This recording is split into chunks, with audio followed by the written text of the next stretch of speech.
Alright, before we get into today's video, I just want to take a quick moment to share what's been going on with me and my account. So the past couple of days have been rough. I lost access to my Discord. And to be real with you, yeah, my account was hacked. I'm not even sure how it happened, but somehow the hacker managed to get into both my Discord and my Roblox. I ended up losing around 13,000 Robux, which by the way was supposed to go toward giveaways. But hey, it already happened. So it is what it is. Gotta grind it back. But here's the good news. I got my account back. And more importantly, the giveaways are still on. No worries there. Also, if you got any DMs from my Discord that had weird links or screenshots, don't click them. That could have been the scam. Just ignore it, report it if needed, and stay safe. What matters now is I'm back. We're moving forward. And speaking of giveaways, we hit the threshold on the last video. So I'll be picking 2 winners right now, and then we'll get right into the main video.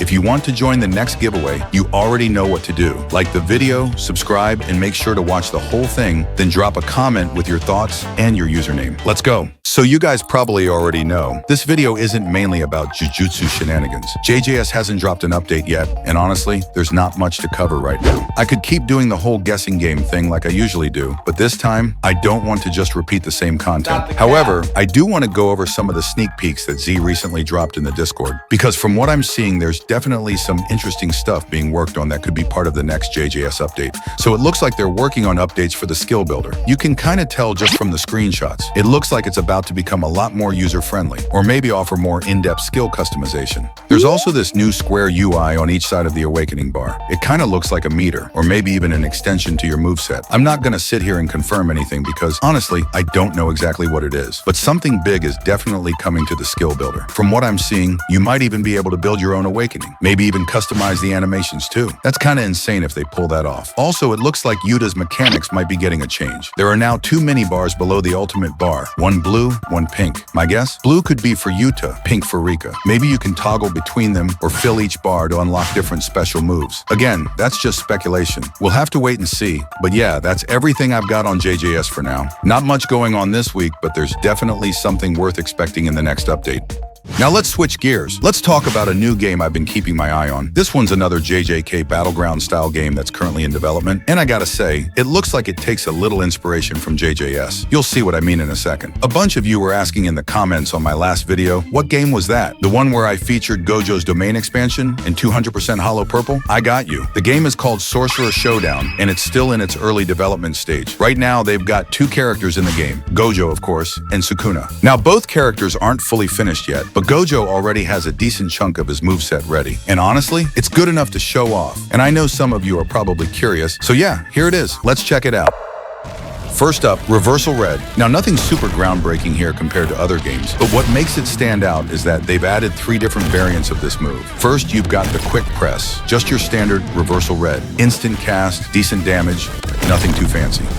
Then there's the charge version. You hold the key down and it powers up into a stronger, wider AoE blast with more damage once it lands. Definitely more satisfying when timed right. And finally, there's the aerial variant. If you're midair and trigger the move, it'll fire red toward wherever you aim. It's long range as hell. You can snipe from across the map with this thing. Pretty clean variations for just one move. Now here's a little tech you might want to keep in mind with this move. If you press the key again, the red comes back to you, kind of like a boomerang. A lot of you probably already know how this works, but just a heads up, timing is everything. It's most effective when your opponent is directly in front of you, so you can guarantee the hit when it returns. But be careful, if you miss, it can actually hit you instead. Now here's where it gets spicy. If you hit your opponent with red from long range, you'll see a prompt pop up on screen. It'll tell you to press R. When you do, you'll teleport straight to your target and land a black flash on impact. Super slick addition that adds a nice layer of combo potential.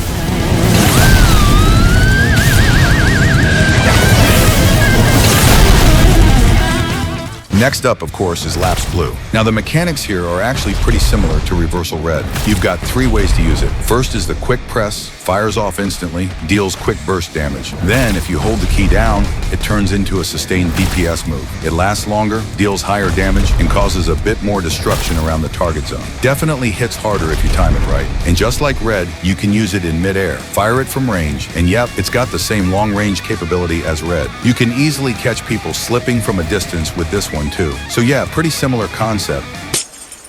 All right, third move, swift beatdown. This one's a close-range barrage. What you see is pretty much what you get. Gojo rushes in and just starts swinging. And yeah, the animation is clean, no complaints there. Now there's also a variant for this move. If you trigger it while you're in midair, it plays a different barrage animation. Still not 100% sure which version deals more damage, but either way, both versions knock the opponent back like crazy.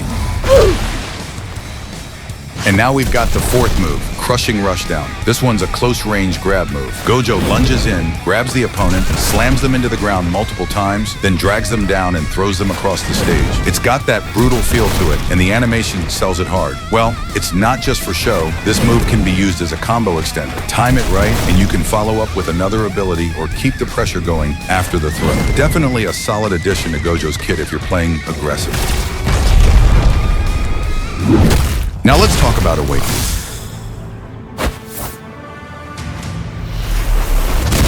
So far, there are only 3 completed moves in this mode. First up, we've got Reversal Red Max. This is basically the amplified version of the regular Reversal Red. More destructive, higher damage, and the AoE is massive. Like, it clears space fast. Nothing too complicated here. No fancy mechanics or follow-ups. You just press the key and watch everything in front of you get wrecked. Simple, clean, powerful. Next up, we've got the big one, Hollow Purple 200. To use this move, you'll need to fill the special meter you'll see at the bottom of the Hollow Purple ability icon. You build it up by dealing damage to opponents. So yeah, the more aggressive you play, the faster you charge it. Once that meter hits full, you'll see a quick flash animation on your screen. That's your cue. From there, you're good to go. Just hit the keybind and yeah, just watch what happens.